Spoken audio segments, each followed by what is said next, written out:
ক্ষমতা চিরস্থায়ী করতে সংবিধান কাটাছেঁড়া করেছিলেন শেখ হাসিনা, যে কারণে পালাতে হয়েছে জানিয়ে বিএনপির আইন বিষয়ক সচিব ব্যারিস্টার কায়সার কামাল বলেছেন, বিএনপি দেশের স্বার্থে আর আওয়ামী লীগ নিজেদের স্বার্থে সংবিধান সংশোধন করেছিল। সন্ধ্যায় রাজধানীর নয়াপল্টনে বিএনপির কেন্দ্রীয় কার্যালয়ে জিয়া স্মৃতি পাঠাগার আয়োজিত অনুষ্ঠানে তিনি এসব কথা বলেন। বিএনপির ভারপ্রাপ্ত চেয়ারম্যান তারেক রহমানের ৩১ দফা বাস্তবায়ন হলে দেশে সুশাসন প্রতিষ্ঠিত হবে বলেও মনে করেন বিএনপির এই আইন সচিব। আরও জানাচ্ছেন এআর বাদল। বিপ্লবোত্তর নয়, বাংলাদেশের সাংবিধানিক সংস্কার পুনর্লিখন নাকি পুনঃপাঠ শিরোনামে জিয়া স্মৃতি পাঠাগারে ২৩তম পাঠচক্র অনুষ্ঠিত হয়। এতে অন্তর্বর্তী সরকারের সময়ে সংবিধান সংশোধনের বিভিন্ন দিক নিয়ে আলোচনা হয়। সময় উপযোগী অনুষ্ঠানের প্রধান অতিথি সংবিধানের বিভিন্ন দিক তুলে ধরে বিএনপির আইন বিষয়ক সচিব ব্যারিস্টার কায়সার কামাল আওয়ামী লীগ আমলে সংবিধান সংশোধনের সমালোচনা করেন। সবচেয়ে বেশি আলোচিত ত্রয়োদশ সংশোধনী, তার আগে কিন্তু দুইটা সংশোধনী ছিল, 11th and 12th সংশোধনীর ব্যাপারে কিন্তু আমরা খুব কম জানি, কিন্তু এটাই বেশি বলা দরকার। আজকে যে পার্লামেন্টারি ফর্ম অফ গভর্নমেন্ট, সেটা কিন্তু দেশনেত্রী বেগম খালেদা জিয়ার নেতৃত্বে দ্বাদশ সংশোধনীর মাধ্যমে দেশনেত্রী বেগম খালেদা জিয়া এনেছিলেন। তারপর ত্রয়োদশ সংশোধনীটাও কিন্তু দেশনেত্রী বেগম খালেদা জিয়া এনেছিলেন। আমি কেন কম্পারিজন স্টাডিটা করছি যে স্বাধীনতার পর বাংলাদেশ সংবিধান কিভাবে সংশোধনীগুলো হচ্ছে, কোনটা ভালো কোনটা মন্দ, কে ভালো দিকটা করছে, কে অপেক্ষাকৃত মন্দ দিকটা করছে।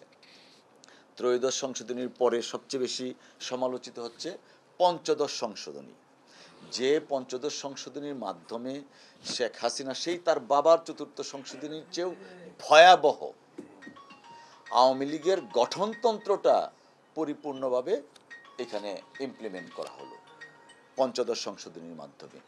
এই যে সংশোধনীগুলো করা হচ্ছে বা করা হয়েছে, তারপর 16th অ্যামেন্ডমেন্ট আরেকটা করা হলো, সেই অ্যামেন্ডমেন্টের মাধ্যমে কোর্টকে শেখ হাসিনা তার কন্ট্রোলে নেওয়ার জন্য যে সুপ্রিম জুডিশিয়াল কাউন্সিল ছিল, প্রেসিডেন্ট জিয়া রহমান স্যার যেটা প্রতিষ্ঠিত করেছিলেন, সেটাকে রদ করে দিল।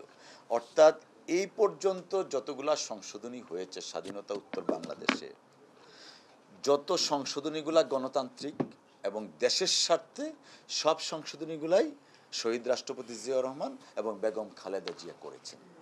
আর যে সংশোধনীগুলা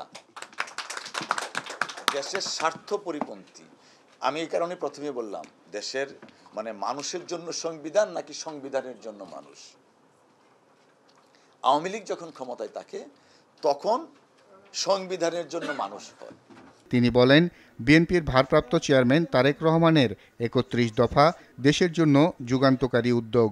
বিএনপির রাজনীতিটা দেশের স্বার্থে, শহীদ জিয়ার রাজনীতি ছিল দেশের স্বার্থে, বেগম খালেদা জিয়ার রাজনীতি হচ্ছে দেশের স্বার্থে। জনাব তারেক রহমান সাহেব আরেক ধাপ এগিয়ে গেছেন। যে বিষয়গুলো এখন আলোচিত হচ্ছে, তিনি 2023 সনের 11ই জুলাই ওয়েস্টিন হোটেলে আলোচনা করেছেন 31 দফা কর্মসূচির মাধ্যমে। যে বিষয়গুলো হাসিনা পতনের পরে আলোচনা হচ্ছে আজকে, বিভিন্ন উপদেষ্টা, আমাদের ছাত্র, সুশীল সমাজ, এই প্রত্যেকটা জিনিসে কিন্তু অ্যাড্রেস করেছেন জনাব তারেক রহমান সাহেব 2023-এর 11ই জুলাই। কীরকম? সাংবিধানিক কাঠামোর একটা পরিবর্তন করতে হবে। এই কারণে তিনি ঘোষণা দিয়েছেন, জনগণ যদি বিএনপিকে নির্বাচিত করেন তাহলে সংবিধান সংস্কার একটা কমিশন গঠন করা হবে। দেখুন, সংবিধান সংস্কারের জন্য কমিশন কেন? কারণ আমরা জানি 15th অ্যামেন্ডমেন্ট বাংলাদেশকে অস্তিত্ববিহীন করে দেওয়ার মতো একটা কাজ করেছিল। অর্থাৎ গণপ্রজাতন্ত্রী বাংলাদেশ সরকারের পরিবর্তে সাংবিধানিকভাবে গণপ্রজাতন্ত্রী আওয়ামী লীগ সরকার প্রতিষ্ঠিত করেছে 15th অ্যামেন্ডমেন্ট। এই অবস্থা থেকে উত্তরণের জন্য তিনি বলেছেন একটা সংবিধান সংস্কার কমিটি। আরও দেখুন, আজকে এই যে এই কনস্টিটিউশনে দেয়া আছে যে ইউএসএতে আপনারা জানেন 2 বারের বেশি প্রেসিডেন্ট কেউ হতে পারে না। Overnight we can not change everything.